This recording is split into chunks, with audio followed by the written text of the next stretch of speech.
হ্যাঁ বে টিঙ্কু, তুই বেলা দিল্লি যাচ্ছিলি, তো এখানে বসে বসে কি করছিস? হ্যাঁ রে ভাই, দিল্লি যাবে লেগে গেলছিনু হাওড়া স্টেশন। তো ট্রেনের ওপর চাপনু, তো ট্রেনে প্রচুর ভিড়, পা রাখার জায়গা নাই। তো শালা আমারও মাথায় একটা বুদ্ধি এলো, আমিও লাগনু সাপ সাপ করে চেঁচাইতে। ট্রেনের বগি 5 মিনিটের মধ্যে খালি।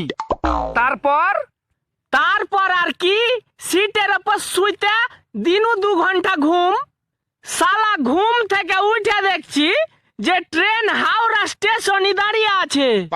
তো আমি জানলা দিয়ে একটা লোককে জিজ্ঞাসা করনু যে ভাই ট্রেনটা কখন ছাড়বে। তারপর লোকটা কি বললে জানিস? কি বললে? বললে যে বগিটাতে একটা সাপ উঠেছিল, যে বগি খান ছাড়ে দি ট্রেনটা চলে গেলছে। কুমোর পাড়ায় গরুর গাড়ি